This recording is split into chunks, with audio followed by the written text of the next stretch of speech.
All right, hey there, ladies and gentlemen. Thanks for popping in and just listening to me ramble. Micah here, just talking about, my experience and my perspectives on, Tool Band, right? Tool, Maynard James Keenan, Adam Jones, Danny Carey, and most recently Justin Chancellor. But of course, we had Paul Demore before that. It's kind of interesting. There's a few different factors to that, right? There's all kinds of discussion online. I know there's all kinds of different perspectives and reactions, and mine is essentially just another version of that. But I'm just talking about my experience, when I was first learning about Tool. If you are familiar with what Tool was like when they first were kind of emerging, they had emerged a little bit. It wasn't like they were totally underground.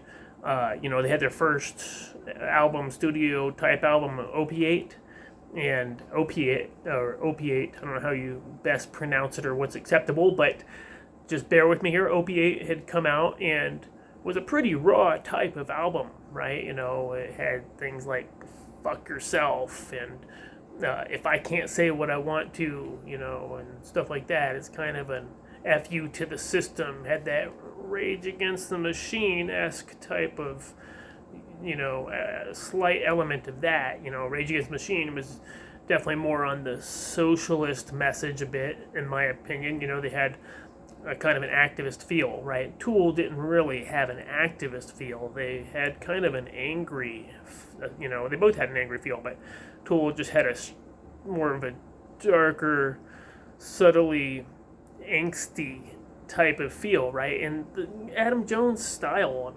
totally different from someone like Tom Morello, even though they were great friends, and I don't know how much they jammed together and everything, but you can imagine what it's like, if you're Adam Jones and you're hearing someone like Tom Morello play. It's probably a bit of a contrast to what you normally are thinking of playing, right? Adam Jones is not playing that kind of rough and tumble rap rock, sound effect, different kinds of, esoteric sound effect type of stuff that Tom Morello probably did more of. But Adam Jones was more like in that classical rock, loud, progressive, classical rock type of sound, but not really like, when I first heard Tool, I didn't think of it as very complicated, right? So I was like maybe 20 years old or something like that. And this maybe back in like 1998 or something like that, right? So they had just come out with that Anima album at some point right around that time. Anima, right? So we had Opiate, and then Undertow, and then Anima, right? So Opiate was a fairly raw album. So was Undertow. Undertow pretty raw, but still at the same time, I would say more produced sounding than Opiate, right? So like Anima is all of a sudden it's like professional level. Like Opiate sounded great, yes, but a bit more raw. I think the tracks maybe shorter, but then all of a sudden Anima kind of come out and you had these bone crushing sounds with like high end reverbs and Danny Carey just absolutely all over the place on the drums with songs like Eulogy, Breakdowns, and Eulogy, and Bottom, right? One of the riffs that I think kind of really solidified Tool was from the track Bottom, right? Bottom. Maybe you're familiar with this track. It's pretty lengthy and it has a pretty visceral monologue with a guest vocalist, if you will, or poet, Henry Rollins, right? Maybe you're familiar with Henry Rollins. I'm sure you are if you're watching this video. But, he really delivered a pretty strong little monologue in there that maybe if you're hearing it for the first time, you might just think it's Maynard or something like that. But that song was pretty cryptic feeling, I think, to a lot of people hearing something like that for the first time. Like, don't get me wrong, we had like some dark, psychedelic type stuff in the past, like Pink Floyd, Black Sabbath, stuff like that, right? But then when something like Bottom comes out, or other tracks on the Anima album, it kind of took that classical feel and took it full force, where Opiate was a bit more kind of like a garage band type of feel, in my opinion. And tell me what you think. I like your comments, of course, and your feedback. But like I said, at that time, Opiate feel like, it was a good version of a garage recording or something like that. But then it was kind of rough and tumble. Like it had a little more of a cussing them out type of feel, right? But at the same time, Anima felt slightly more like a little more of a slightly feminine element in some parts of it. But at the same time, it was still bone crushing bass and, like these fast, like twitchy kind of guitar riffs, like. And then.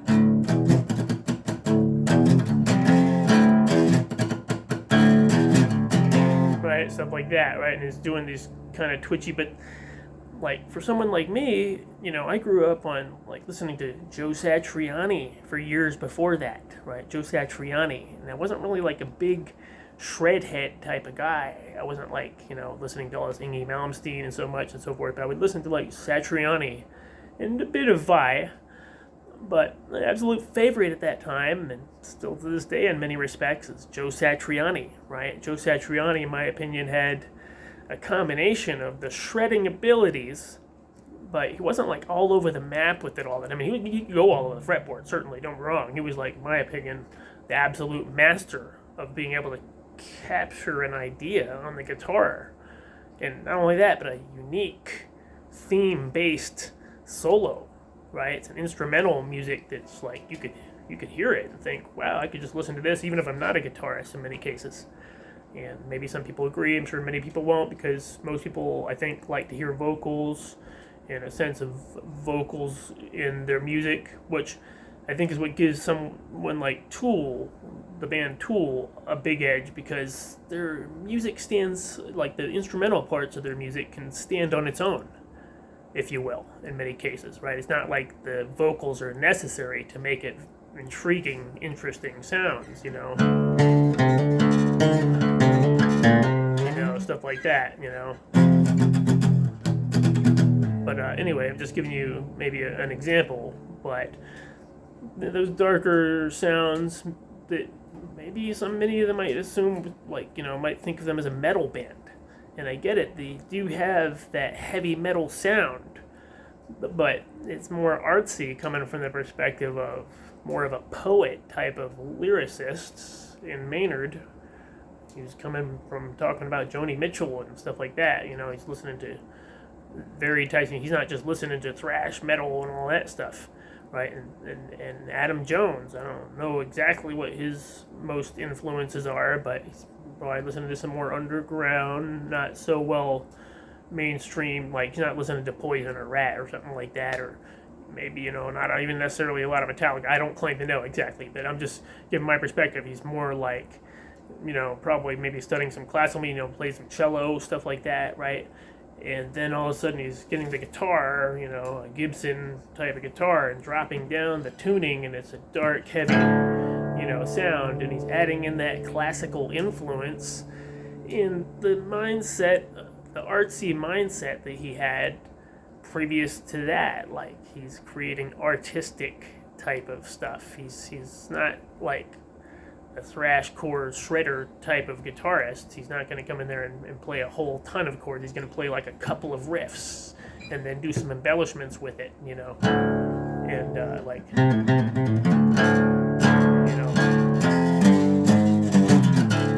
playing the drop D and basically all of his music, all of his recorded songs generally. I don't know if there's any that even aren't that drop D. I'm sure he probably plays in some other tunings here and there, but he's just taking this real simple drop D tuning all of a sudden. It's like, this is at a time when other bands were coming out. The grunge scene was pretty popular. We had like, Stone Temple Pilots and,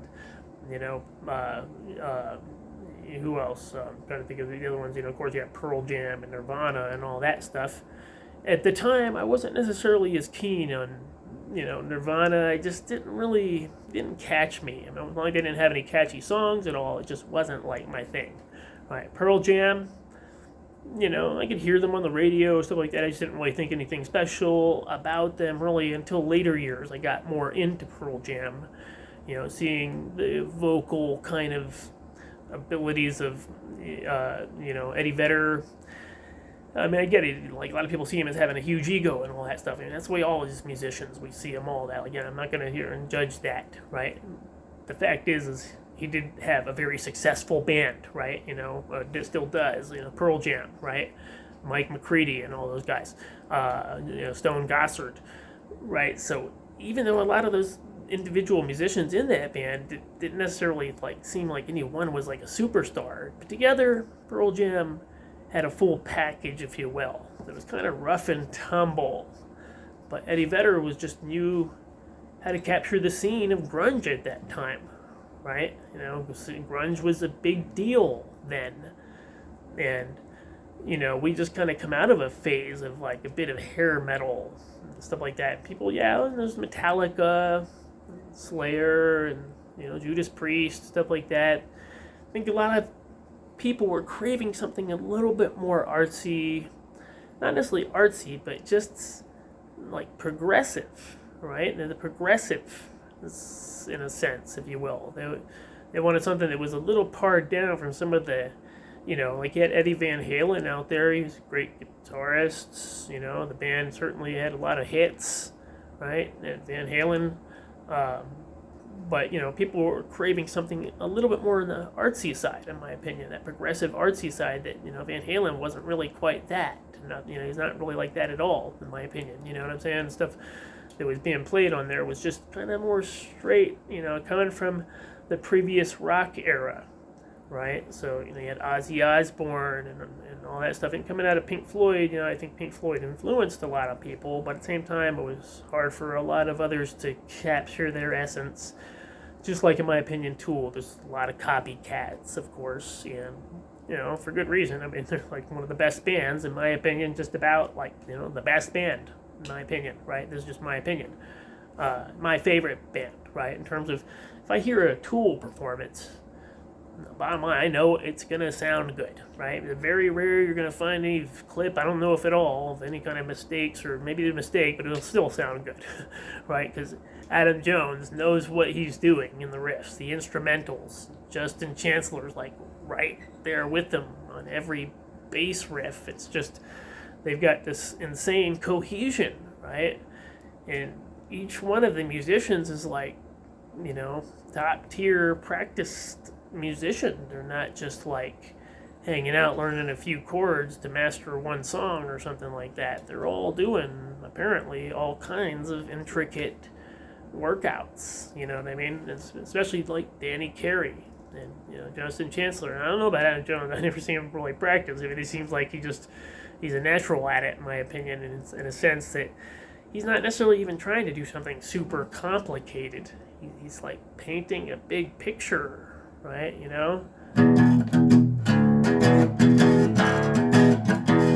Just two riffs, there's two chords, and but the sound is larger than life, super larger than life when you're hearing it in person, right? If you go to a Tool concert, which I've been to a couple, it's intense, right? It's very engaging, right? And it's not like there's ever a dull moment, in my opinion, right?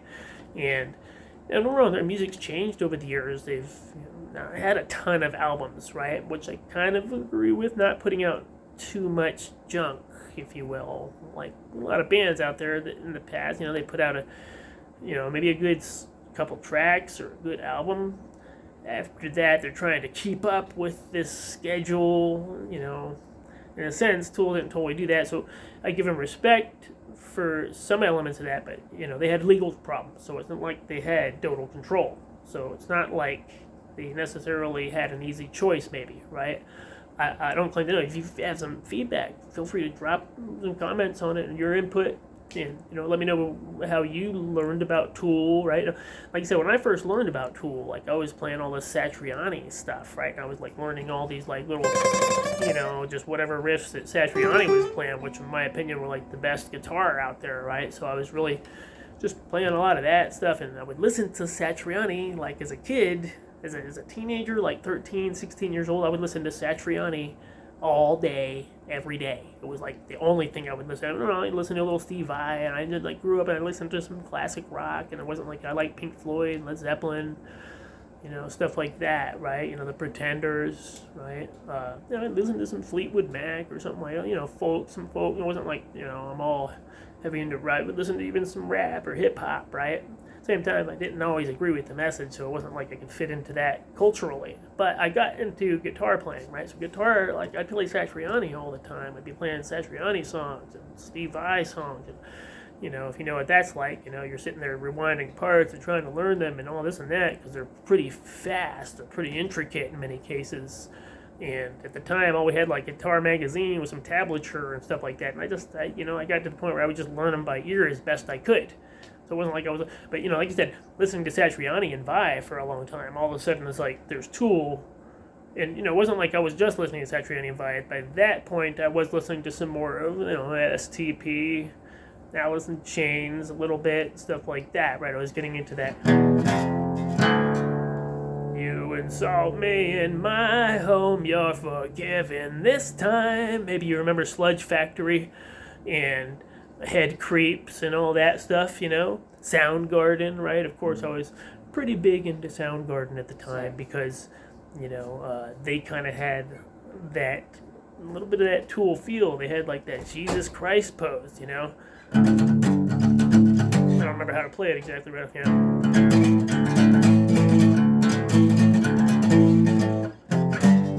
Whatever, the chords are, but, I think Kim Thale was playing in a lot of drop D, if not totally in drop D, with Soundgarden as well. So that captured me, that darker, heavier sound. And Kim Thale was a pretty good guitar.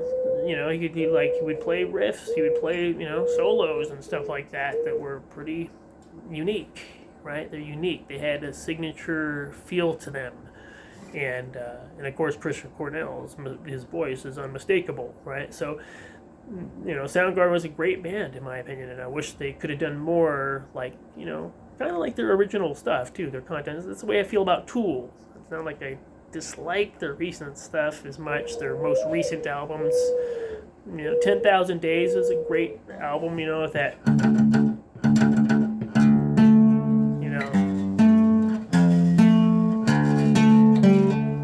all that stuff was pretty intricate, interesting, had very unique themes in my perspective. Reflection, Hide Away, all those moments and that. I mean, the tracks are larger than life. That was a great album in my opinion. I don't know if I would quite say that it eclipses Anima, right, or even Undertow. Undertow and Anima are my personal favorites. Right? If I listen to Undertow or Anima, I'm in the zone, right? Totally in the zone. 10,000 Days, I'm pretty in the zone. It's not like that's much of a step down in my preference, my personal preference. It's pretty solid, right? Now the next albums, or what, they have one or two other albums after that, I haven't really explored as much. But they took a long break, so they haven't, in my opinion, didn't really get down to really get grungy like they did before. It's more of this separated thing, and Adam and Danny and Justin are working together to create these parts, and then Maynard's kind of doing all these different projects, so he's doing, Lucifer and, maybe Still a Perfect Circle, all that stuff, and in my opinion, that influences him in these other directions. It takes him out of the game with what the essence of the original Tool, was seen as, right? So this is just my bogus opinion, right? I know that everybody's going to judge me. Oh no, this is great, or whatever. This and that. I'm not saying anything bad. I'm not saying that. So I love Tool. I can listen to Tool I can listen to virtually anything that they've got, right? And Adam Jones I could say he's my favorite guitarist, right? But I have to admit, Satriani's still up there for me. So between Adam Jones and Satriani, I would have to have a hard time saying what is my favorite, right?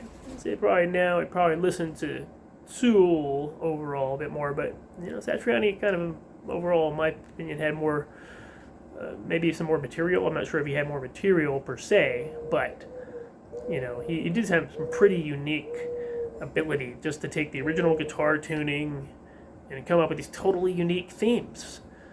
So, when I first heard Tool, right, maybe I heard like Sober or something like that on the radio, heard something like that, a couple times, and it was like, oh, that's cool, kind of probably thought of it kind of like some other heavy metal bands at the time. I didn't really listen to much in terms of like heavy stuff. I was like, yeah, Metallica, was cool. It just didn't necessarily appeal to me a whole lot. Don't get me wrong, Injustice for All, some of those earlier Tool Metallica albums, they did appeal to me in a pretty good respect. Dear Mother, Dear Father, all that stuff, Dyer's Eve, etc. Kurt Hammett, he learned from Satriani, much of, maybe I don't know how much, but a good amount, right? Some of his first start was learning from Joe Satriani. So, I could respect his guitar playing in that respect in many riffs. Same time, Metallica, a little bit thrashcore for me in some respect. It wasn't like super thrash. It wasn't like, Headbangers Ball. Maybe you remember that show, Headbangers Ball on MTV. That, for all I know, they still have something like that going on. I don't know, but Headbangers Ball at the time, it came on late at night, and MTV would play Headbangers Ball and play, some of that harder, grittier Slayer and Judas Priest and all that stuff, right? So, I can hear, Iron Maiden. I could hear some of these. I just didn't really get heavily into that. It didn't appeal to me that great, even though I was playing guitar at the time and I could hear they're playing guitar, yeah, and stuff like that. But for some reason, I just was more drawn to that instrumental sound again. Like, there's the Chili Peppers. Not like I had any problem with it. Just I felt like a lot of the mainstream music didn't appeal to me a whole lot. And to be honest, I grew up listening to a lot of in my household. A lot of music that like my family would play. It was like Sade and Sarah McLachlan, and Joan Armatrading, Tracy Chapman and stuff like that. So I guess in a sense that probably influenced me to have. Sorry, I have a bird trying to get in the picture. But in a sense that that just the listening to all those kinds of musicians probably gave me a more melodic type of mindset. So I was looking for something with a little bit more of a melodic type of feel. That's where someone like Satriani come and play, right? So I could associate that. And believe it or not, I would listen to Sarah McLachlan, but I wouldn't necessarily relate to the subject matter of her song. There might be a romance or a breakup or something like that she's talking about. But in my opinion, she was genius in her songwriting ability, right? And that's why she's so well known. Right, she's well known for her genius songwriting abilities. Same thing with Natalie Merchant and Joan Armatrading, Sade, Roberta Flack, right, Anita Baker. These were some of the rhythm and blues, R&B type of the singers and so forth that appealed to me in terms of their ability to create a catchy, not just a catchy song, but a meaningful, emotion grabbing, song. Something that... Sorry, my bird gets excited when I'm talking sometimes. I have a couple of them. But anyway, never mind that for now. I'm not saying to never mind birds, but I'm just saying for the moment I'm talking about the influence that I kind of felt when I was coming into something like, rock music and so forth. And I also listened to a bit of classic rock. And then I would listen to things like, the Beatles and Eric Clapton. I was like trying to learn guitar at, 13, 15, 16 years old a little bit. Now, I didn't really understand a lot of it at that time. I was just learning how to tune the guitar. It took me 2-3 years, right? So the other kids in the class seemed to kind of, get it better than I did. So I didn't feel like I was, progressing so much or anything like that. But like I said, listening to those kinds of musical influences probably drew me to some of the more melodic types of sounds. But at the same time, I was into grunge. I was into guitar. So... it wasn't like I'm going to ignore, guitar. I wanted to hear, the different kinds of guitarists that are out there. So naturally, there's some heavy stuff in the mix. But then when I heard, after playing like, some stuff like, your Beatles or whatever you're trying to learn, like, Blackbird, well, actually I'm in drop D, so I'm not playing that. But, just little classical pieces or Led Zeppelin, you got some bluesy and some classical sounds in there. You play like Stairway to Heaven. You're kind of getting a classical feel from all that. Same time, I did like those driving heavy riffs that would come in with, stuff like Black Sabbath or some Pink Floyd. And that's what probably set me up for liking something like Tool a bit, right? At the same time, it's not like it's easy to deny Tool's music, especially at the first 2, 3, 4 albums. It's just hard for someone to deny this band. like they look very like they're very good at what they do, right? They've been planned, right? They're in key with what the market wants to hear at the time. People want to hear something angsty. They're listening to grunge music.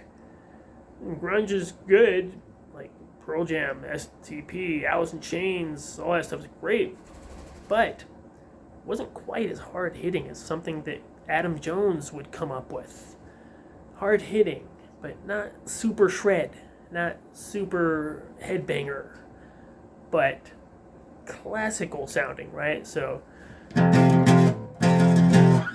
just sounds like just quick little, and drop D tuning allowed him to keep these riffs sounding like looking simple. So I'm hearing a riff like, after hearing, I'm playing Satriani all this time, I'm kind of thinking this is pretty basic, they're not playing, just basic riffs, or and maybe learning a little bit but you start learning it more and you start realizing he's embellishing with all these extra little trills and stuff like that, and extra little notes. You start to pick up what he's really doing, how artistic it actually is. And not only that, but the movement of an entire track can be pretty intensive. It's engaging, right? All of a sudden it's like one part's kind of silent, and then all of a sudden there's a crashing. If you listen to like Eulogy or something like that, it's like, I don't know, can't remember how to play the riff, but it's like and then it's like out of that.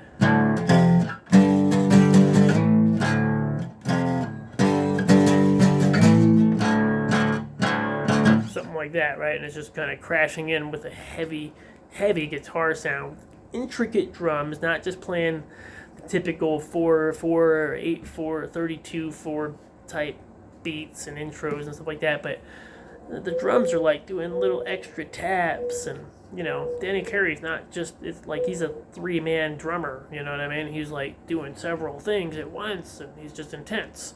So when he plays a drum fill, it's like like, holy cow, it's like a machine gun going off. It's not like, wrong. Lars Ulrich was impressive, but nothing like Danny Carey, right? Danny Carey had the weight behind him, but he also had the patience, the mind of patience that it takes to get these little intricate parts slowed down when needed. And probably Adam Jones and Maynard, they just have this mindset of like contrast all the time, right? There's contrast in the tracks.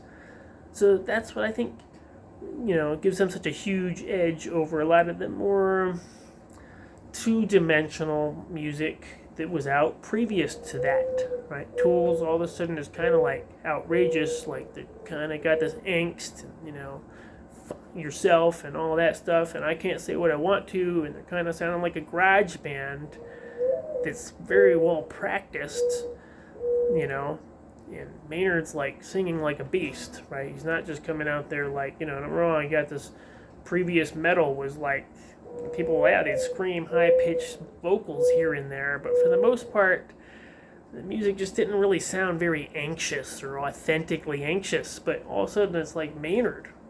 Desire is broken now, my will is eroded now. Nobody else was doing that. Like, nobody, right? And we have grungy sounds, grunge music. Lane Staley is pretty darn good, but not quite doing what Maynard was all of a sudden just doing out of nowhere, right? Didn't make sense either, too. But also, Maynard had that awkward stage presence to go with it. So not only was the music intense and very tight and very engaging, but then Maynard's doing all this crazy visual type of stuff, wearing crazy costumes and dancing in weird ways that like nobody's doing. Maybe someone like Joni Mitchell might have done or something like that, right? Like just esoteric stuff, or maybe I don't know about Joni Mitchell, what she did on stage. I never even really seen much of her. I don't think she's done costumes, so I don't know. But just the idea of adding another artistic element to it in a fairly deeper way. Not just a big band making some joke type show, but kind of trying to give you some kind of like just make you think freely, like what the heck is this about, right? Even if it seems awkward, it's curiosity inducing, right? So anyway, this is just my perspective. Like I said, I'm learning about tools. Like your first, I'm seeing from a guitarist perspective, it seemed very simplistic in many ways at first. I underrated it. Yeah, Maynard was angsty and everything. There was some other bands out at the time. I just didn't listen to it close enough the first few times. My friend introduced me to it, telling me, oh, this is a good band, or this is interesting, and, heard a few of their tracks on the radio, maybe 46 and 2, stuff like that. So, come on, yeah. I was like, yeah, turn that up. That sounds good, But, same time, thinking of, trying to play something like Satriani, felt like all of a sudden I'm going back in terms of trying to learn some guitar. And it's in this drop D tuning too, and I picked that up pretty quick. Just started playing a lot of the basic riffs, not thinking that much of them. But as the years went by, a few years went by, and I heard Anima came out, because I think Anima was out at that time. I guess I just didn't really listen to it that much at the time. I didn't really listen to either one. I just maybe I had Undertow first. Right, I probably had Undertow. A copy of Undertow somehow got me. My roommate at the time had it or something like that. So listening to Undertow was probably, for the most part, listening to their album was my first experience, right? Undertow, right? Undertow, pretty heavy album, So that just got me into them a bit. But then it was when I started really listening to Anima closer, right? That's when I really got oh, okay, I see what they're doing here. And that Learn to Swim theme is kind of like something that's just been waiting to be sung for years. No one's really captured it, anything quite like that. Meteors will fall from the sky. Some say that meteors will fall, followed by meteor showers, a tidal wave.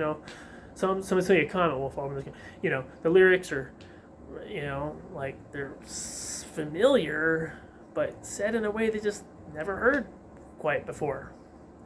So anyway, these were my thoughts. Maybe let me know what your experience is in learning about Tool, and how you came to learn about Tool. You play any instruments? Did you learn about it from a musical perspective, in terms of a musician's perspective, or did you learn about it from, maybe going to a show and you saw a Tool for the first time and live, and you just thought it was a great show, and you were impressed by the theatrics?